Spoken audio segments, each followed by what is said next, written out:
and a major city yet to be determined in Russia. This is not the church of Joseph Smith. Travis Wayne Goodsell. Let's see if I can do this without cracking. Oh, I believe there are Russians among us, sent down to us from Russia up above. Yeah, I just got through watching Bill Maher. So warning, Mormons, there are baby bottles shown. So I'm sorry, you are verboten from watching it. Because heaven forbid that you should see baby bottles. But anyway, I won't go down the playlist for the Mormon porn scandal that I have on my channel. Save that for another time when it re-emerges in the state of Utah. Bill Maher exposed that Tara Reid is a Russian asset because he found quotes from her about how wonderful Putin is and how dreamy he is. A man like Putin.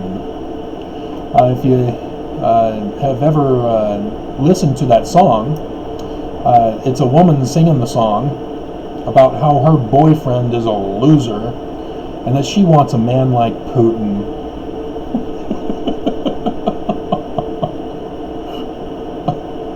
That's almost the national anthem in Russia. A man like Putin. I mean, it's an awesome jingle, cool tune and beat and whatever, but just hilarious when you hear the English translation of it. And then there's John Oliver's version, which is where I heard about Putin's version. The good old days when we didn't quite, we didn't know. The Bill Maher did a segment. I don't know. I just believe I know, something like that. I can't remember. Anyway. So yeah, Tara Reid is a Russian asset. Purposely planted for her role to have gotten in with Biden back in the day, so that now when he runs for president, she can step forward at the crucial time to have the pussy grabber presidential election for 2020. I did that video when it first broke. And like I said, I was the first one to talk about it. Sorry, Bill, I beat you on this one. But his was a condemnation, whereas I was going, man, you just can't make this up. But sure enough, you can make it up because it's a Russian asset planted in America for that very purpose. Just like Maria Butina, who took down the NRA. She's now a Russian hero back in Russia. We had traded her in an exchange, and she's now a Russian hero. I gave her her choice of jobs. I believe it's in the news media. Yeah, she's a heroine. So, yeah, there are plenty more Russian assets here in America. Russia had perfectly executed this attack on America, and it's been going on for decades. And the sleeper cells have just been sitting in Utah. And, well, yeah, because my mind thinks faster than I can speak. And so when I said that, if you remember the other video the other day, where I said I heard a woman speaking Russian on the phone when I was going to pick up my regular orange juice from the orange juice section in the Smiths. There she was, speaking Russian. Not Spanish. I know the difference. Russian. I looked at her. She looked at me. Went back to looking at the floor as she continued to speak in Russian. I let her know that I knew. She let me know that she knew. They are here in America among us. And so just as I suspected when I talked about her, I was talking about how all these people who are protesting the coronavirus shutdown, saying, oh, we need to open up and we need to go back to work, and this virus is a hoax because Trump said it was a hoax, and we're drinking bleach like Trump said we're drinking bleach. Now, Russians are in charge of that too. It's that simple. And they're getting dumb Americans to join them. So the news is only interviewing the dumb Americans. The Russians are the ones behind the scenes. Maybe. Tara Reid finally stepped forward to reveal herself, just like Maria Butina did.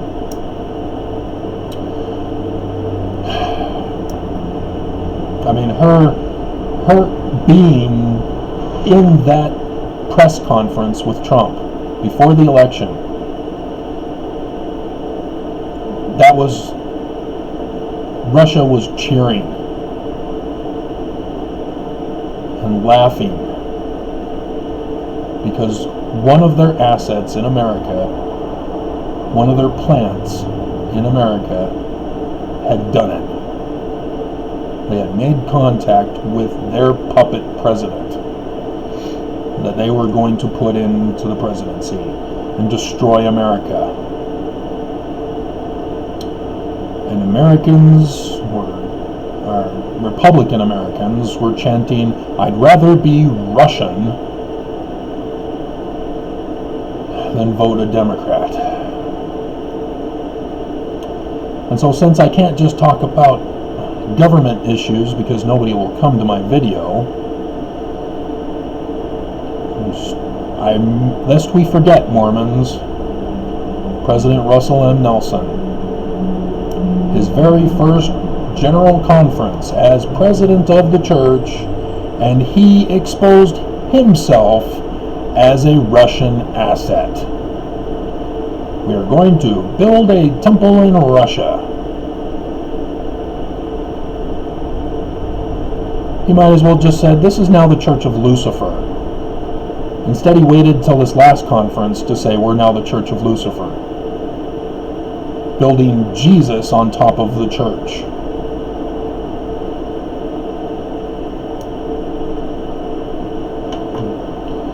The video I did earlier this morning lays it all out. Historical, symbolic, contextual with contemporary events. There is no doubt. You can't deny it, Mormons. You can't run and hide. You can't put thumbs down. The truth is truth.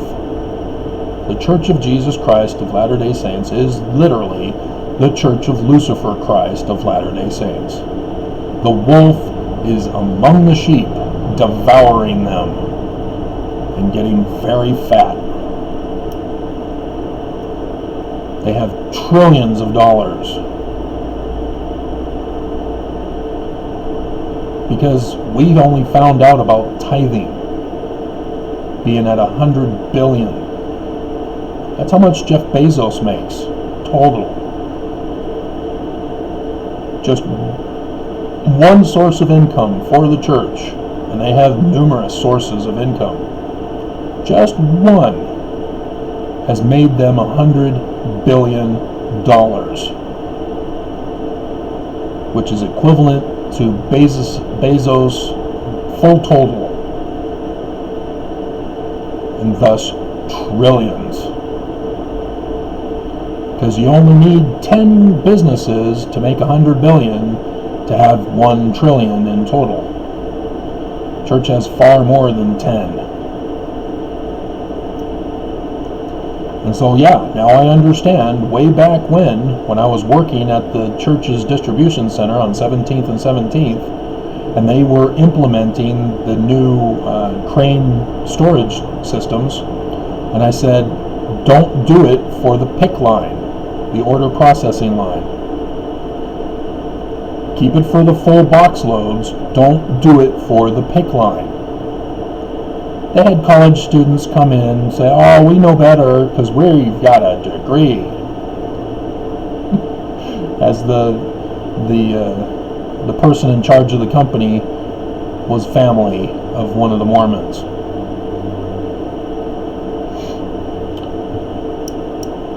And they lost $1 million that first year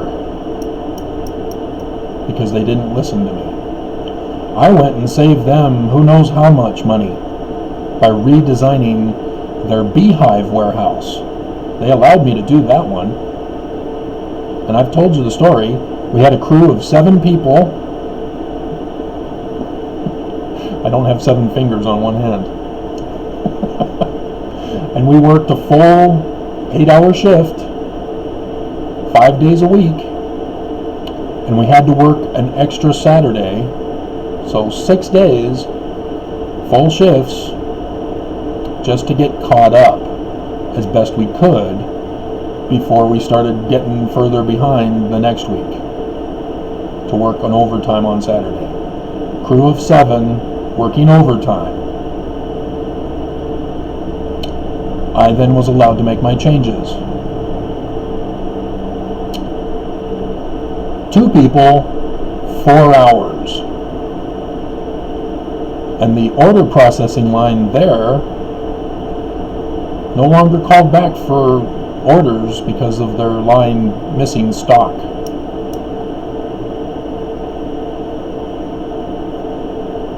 Not hard to redesign it so that it's more efficient and effective. And yeah, lots of money saved. But compared to trillions, who cares? Petty cash. Literally, petty cash. Because $1 million in loss at the distribution center for that first year compared to just $1 trillion? Let's see. 100 billion is 10%. 10 billion is 1%. You see where we're going with this? 1 billion is 0.1%. 100 million is 0.01%. 10 million is 0.001%. And so 1 million is 0.0001%. Petty cash. Bezos is petty cash compared to the church. And so, do we need to go over priestcraft in the Book of Mormon? As the church has closed their bishop's storehouses?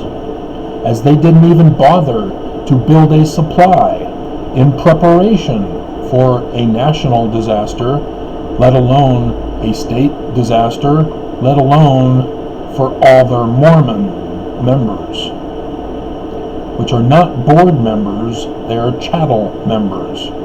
Just like Amazon. As a member of Amazon Prime, you're just chattel. You give them money, and they allow you to do stuff with the Prime membership. You give them full payment of tithe, and they allow you to go through the temple. That's all you are to them.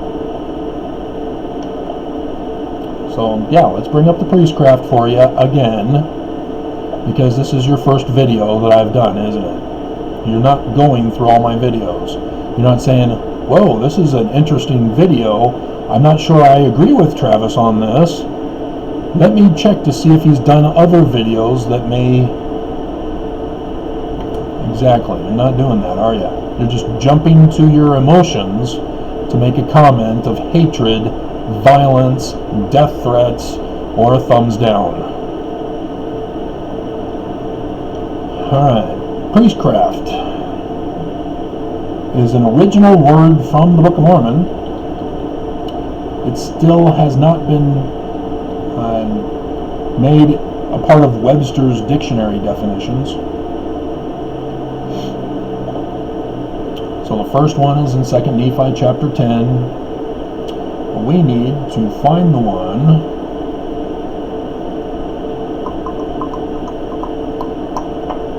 that talks about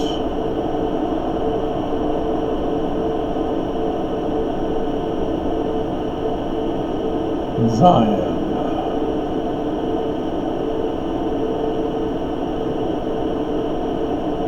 I probably should have put Zion in there also, because I just put priestcraft. I think it's 2 Nephi. Yep, there it is. 2 Nephi 26. Starting in verse 29. He commandeth that there shall be no priestcrafts. And here's the definition of priestcraft for you, just in case you're confused, because it's a brand new word. For behold, priestcrafts are that men preach and set themselves up for a light unto the world, that they may get gain, money, and praise of the world. But they seek not the welfare of Zion. They closed Welfare Square during the crisis when they have trillions of dollars. They got their gain, they're preaching, they're setting themselves up as a light to the world, aren't they, Mormons? We are the prophet. Follow us. Light to the world. Getting gain. Pay your full tithing. Pay. Go on missions. Recruit so that they pay. Praise of the world. Ignore our church history. Give us awards. And they're getting them. Lots of prophets have been getting awards. I remember going through the conference talks and seeing one where they actually did a segment in conference of Kimball getting an award. But they closed Welfare Square during a crisis, just when we needed them most. And you left me just when I needed you most. But behold, the Lord hath forbidden this thing. Gee, who would have thought that? It's not it's not Jesus's way. It's not Jesus's church to do priestcrafts. Whose church is it? Lucifer's church does it. Great and Abominable Church does it. They don't say priestcraft. They say that they're filthy rich. Fine temples, buildings, possessions, clothing, gold and silver, but they're murdering the saints. And they even say saints. Isn't that interesting? And so it's not Jesus' way. It's not God's way. It's Lucifer's way. Wherefore the Lord God hath given a commandment that all men should have charity, which is from the Greek word meaning to give. That's why charitable organizations give. But LDS charities, they take. Because LDS charities, as they've informed us, we take a portion from every source of income and invest it. So the $2 billion through the LDS charities, they've taken a portion of that $2 billion and invested it. And they say, oh, well, we spent $2 billion through LDS charities. Yeah, that was from the beginning. That's how you got it started, is because you had people ready to give donations immediately. But notice, it's been all this time now, and they had no more. As Nelson says, hey, you spent $2 billion. Yeah, back when it first opened. It's been years since it's first opened. Are you saying you haven't gotten anything since? Huh.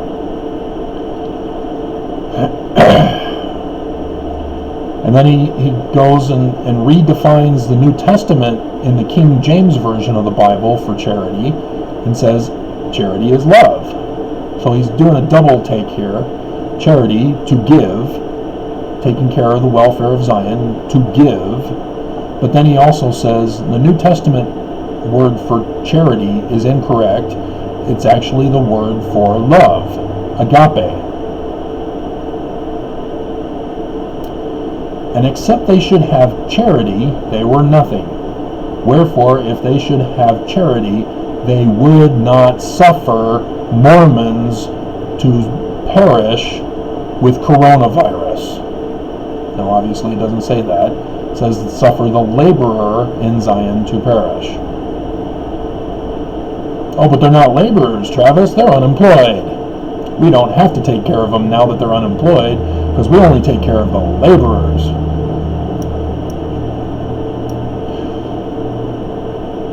And so here's their economic system that they designed for us. The laborer in Zion shall labor for Zion, for if they labor for money, they shall perish. Capitalism, or the extortion threat economic system that we currently have, causes consequences of perishing. And we're seeing that under coronavirus. It is not profitable to have a storage of goods in case of an emergency. Doing it for money rather than the welfare of the people that the economy is being used for.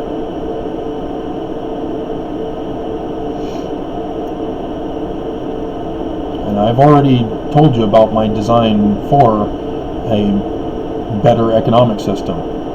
And as I've already described to you, I can redesign anything I want. I can go into any field and redesign it to be more effective, more efficient, and more helpful to mankind. Whereas the church, meh, no inspiration coming there. All darkness in the mind. And yet they claim to be Illuminati. So, yeah. Thanks, Bill, for confirming what I already knew and suspected, and giving us actual evidence that such is still the case here in America.